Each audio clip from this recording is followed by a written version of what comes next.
Assalamualaikum warahmatullahi wabarakatuh. Perkenalkan, nama saya Septi Mutiara dari kelas 10 Rekayasa Perangkat Lunak 1. Di sini saya akan menjelaskan beberapa materi yang ada dalam bahasa pemrograman Python. Langsung saja kita ke materi yang pertama, yaitu adalah variabel. Variabel adalah tempat untuk menyimpan nilai yang sifatnya sementara atau dapat diubah. Variabel sendiri terdiri dari beberapa aturan penulisan. Yang pertama, dia itu terdiri dari huruf kapital A sampai Z, huruf kecil A sampai Z, angka 1 sampai 9 dan juga underscore. Lalu yang kedua, kita tidak boleh menggunakan keyword Python seperti if, else, and, or dan sebagainya.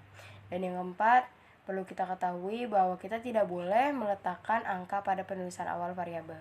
Dan yang terakhir, sifat variabel itu adalah case sensitive. Langsung saja kita ke contohnya. Misalkan di sini saya punya variabel S, lalu saya isi dengan angka 3. Lalu saya print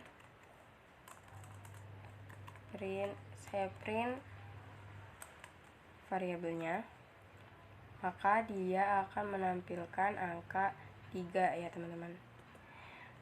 Lalu jika S-nya saya ganti dengan A,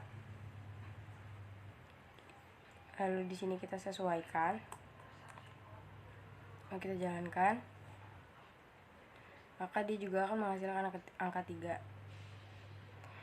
Lanjut ke contoh yang kedua, misalkan saya punya variabel 1 cara begini. Saya isi dengan angka 5. Lalu di sini saya sesuaikan 1 cara. Lalu saya jalankan. Maka dia akan error. Kenapa error?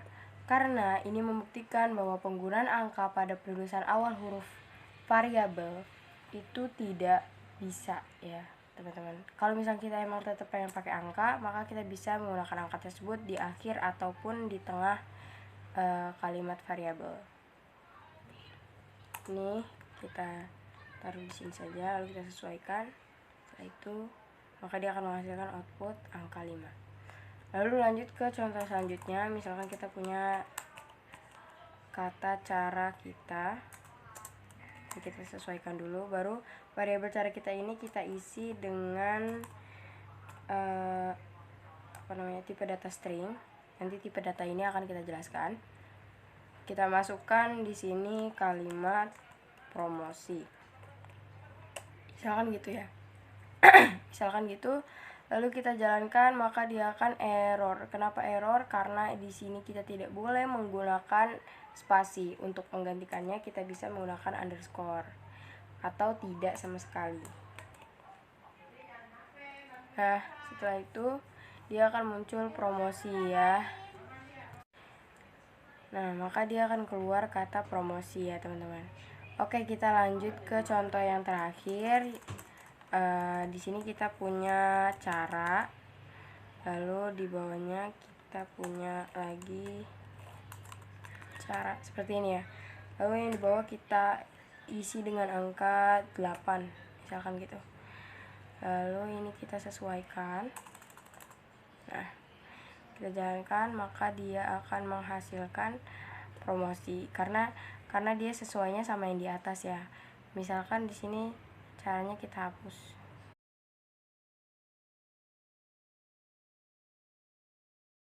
Setelah kita run, maka dia akan error juga ya. Karena ini itu tidak sesuai dengan variabel apapun. Ini membuktikan bahwa benar kalau variabel itu sifatnya case sensitive. Ya. Ini kalau kita run, maka dia akan menghasilkan angka 8. Oke, sekian dulu untuk materi variabel. Kita lanjut ke materi selanjutnya, yaitu adalah tipe data.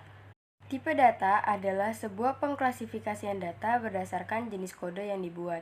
Tipe data sendiri terbagi menjadi 4 jenis. Yang pertama adalah integer atau int, yang kedua adalah string atau str, yang ketiga adalah boolean atau bool, dan yang terakhir adalah float. Nah, di sini kita akan jelaskan satu persatu dan berikan contohnya. Yang pertama adalah integer. Integer adalah jenis tipe data yang berfungsi untuk menyatakan bilangan bulat. Ya. Jadi misalkan kita punya variabel P, kita isi dengan angka 9, kita masukkan variabelnya, kita sesuaikan, lalu kita run, maka dia akan muncul angka 9. Dan untuk mengetahui bahwa ini adalah tipe data integer, kita tinggal tambahkan print tipe, lalu masukkan variabelnya tadi yaitu P. Ini ya, ini kita run, maka dia akan menghasilkan 9, angka 9, dan juga jenis tipe datanya yaitu adalah integer atau int. Lanjut ke jenis tipe data yang kedua, itu adalah string. String adalah jenis tipe data yang berfungsi untuk menyimpan sebuah kata, kalimat, paragraf yang diapit oleh tanda kutip 1, tanda kutip 1, atau tanda kutip 2, dan tanda kutip 3 ya. Contohnya gini, misalkan kita punya variabel R, kita isi dengan nama saya yaitu Septi Mutiara.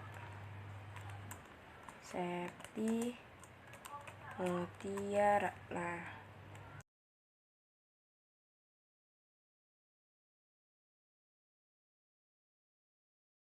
lalu kita sesuaikan variabelnya seperti ini ya. Kalau sudah, kita jalankan, maka dia akan menghasilkan nama saya yaitu Septi Mutiara dan tipe datanya adalah string. Ini penggunaan tanda kutip 2 dan tanda kutip 1 itu sama aja ya. Jadi misalnya kita ganti jadi tanda kutip 1, lalu kita ganti namanya jadi nama teman saya, misalkan Angga Dwi ya.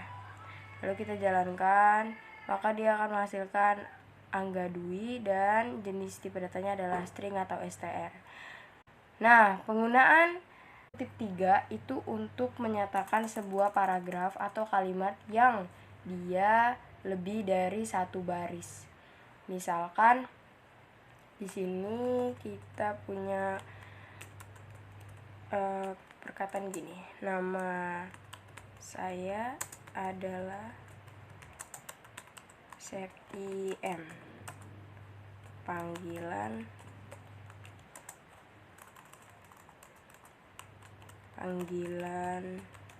saya Asep, dan saya tinggal di jalan lurus saja, misalkan gini ya.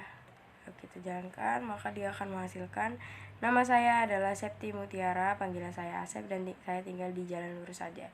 Ini fungsinya untuk menyatakan paragraf atau kalimat yang lebih dari satu baris seperti yang saya bilang. Lalu jika kita tidak memakai tanda kutip 3, maka dia akan error ya teman-teman. Jadi gitu. Oke, lanjut ke tipe data selanjutnya, yaitu adalah boolean. Boolean adalah jenis tipe data yang berfungsi untuk menyatakan dua kondisi, apakah itu true atau false. Jadi misalkan di sini kita punya variabel y, kita isi dengan angka 7, lalu variabel x kita isi dengan angka 8, angka 4, lalu variabel c kita isi dengan sebuah operator. Tuh, apakah y itu lebih dari 4, maka dia akan menghasilkan kurang. Nah, ini kita sesuaikan print c. Nah, ini juga print c. Nah, sudah, lalu kita run.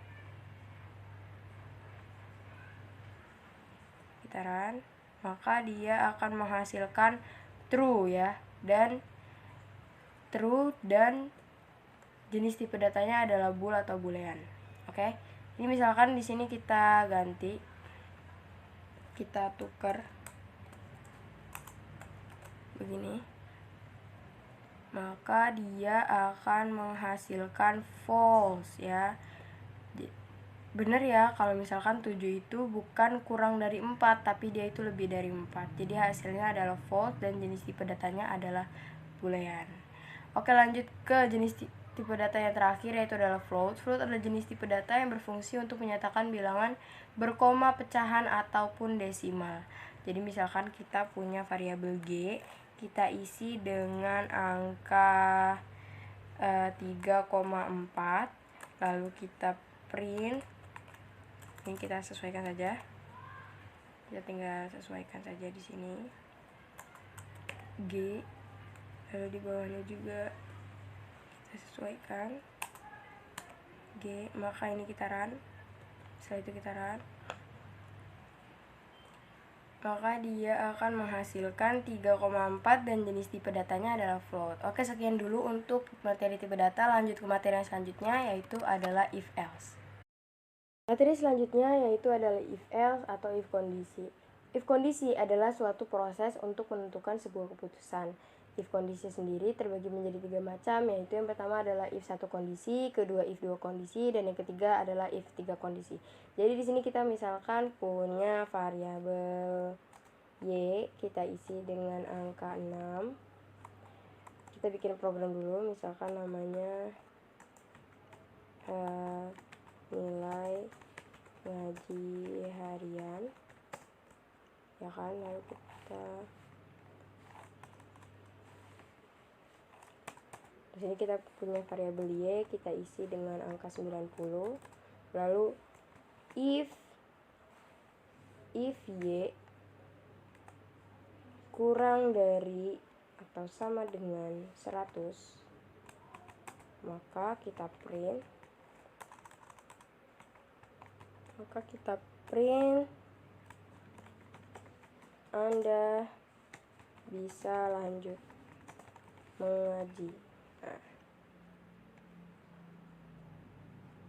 Ya, maka dia akan muncul Anda bisa lanjut mengaji. Jika kita run, maka dia akan muncul Anda bisa lanjut mengaji. Kenapa? Karena di sini variabel Y kita isi dengan angka 90 dan pemikirannya benar bahwa 90 itu kurang dari 100, ya kan? Itu adalah if 1 kondisi. Bagaimana jika if 2 kondisi? If 2 kondisi, di sini misalkan kita punya nilai 50. Lalu di sini kita ganti jadi seperti ini. Ini dah. Nah, untuk if 2 kondisi itu kita tinggal menambahkan else saja.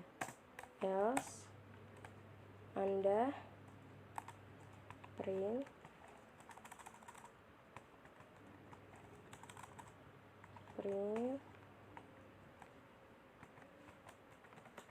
Anda tidak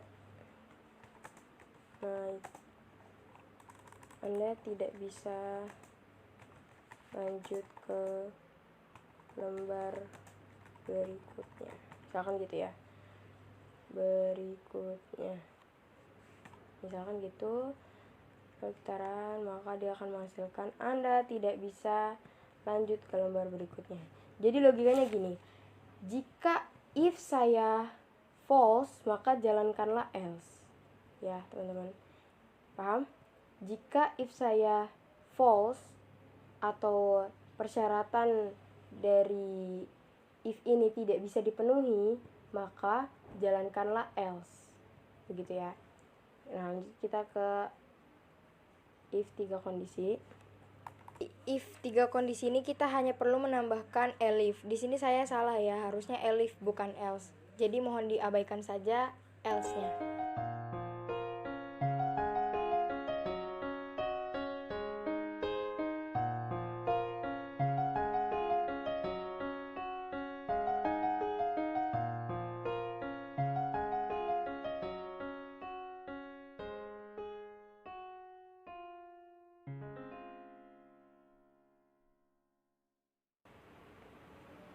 Bukan else, maksudnya elif. Tulisan aja salah. Elif ya teman-teman. Kita tinggal tambahin elif saja. Maka di sini kita print Anda butuh nilai lebih besar untuk lanjut gitu ya. Di sini, nah sini kita run, maka dia akan bilang Anda butuh nilai yang lebih besar untuk lanjut. Logikanya sama, jadi misalkan sifat saya true atau variabel ini masuk ke dalam elif, maka dia akan mengeksekusi si elif ini. Oke, sekian dulu untuk materi if kondisi. Lanjut ke materi yang terakhir, yaitu adalah while. While adalah sebuah konstruksi yang digunakan untuk melakukan eksekusi perintah yang sama secara berulang. Jadi misalkan di sini saya punya perintah seperti ini.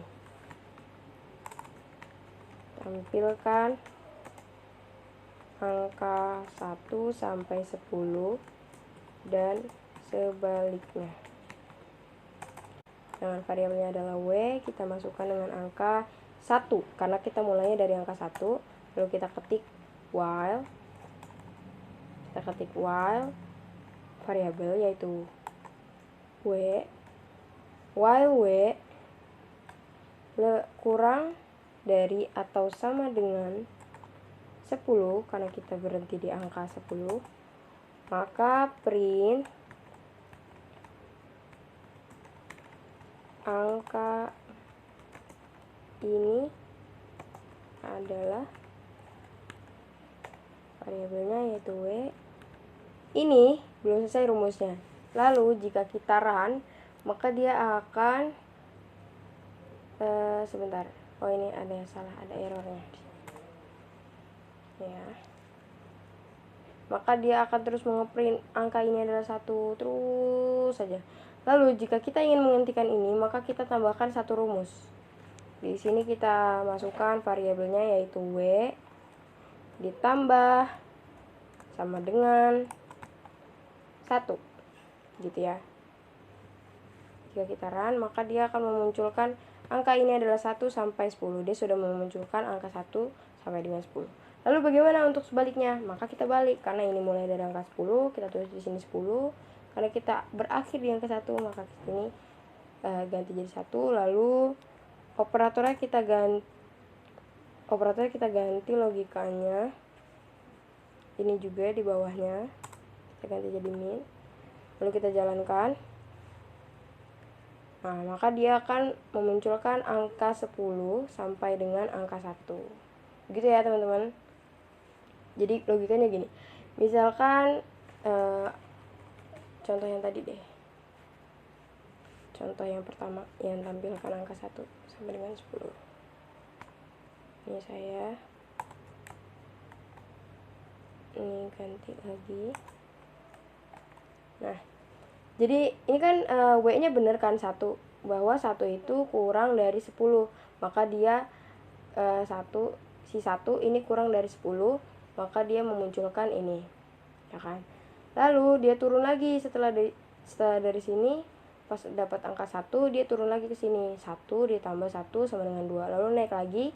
Nah, 2 itu kan masih kurang dari 10, maka dia tulis lagi di sini angka, ya, maka dia memunculkan ini. Angka ini adalah 2 gitu. Lalu turun lagi di sini 2 ditambah 1. Ya kan? Naik lagi sama dengan 3 kan? Naik lagi di sini 3. Selama angka dalam variabel tersebut itu kurang dari 10, maka dia akan terus berputar. Begitu ya, teman-teman. Untuk penampilan angka 1 sampai 10 seperti itu. Sebaliknya juga sama, logikanya seperti itu. Oke, sekian dulu untuk materi hari ini. Terima kasih sudah menonton video saya. Jika ada salah, mohon dimaafkan. Semoga bermanfaat. Wassalamualaikum warahmatullahi wabarakatuh.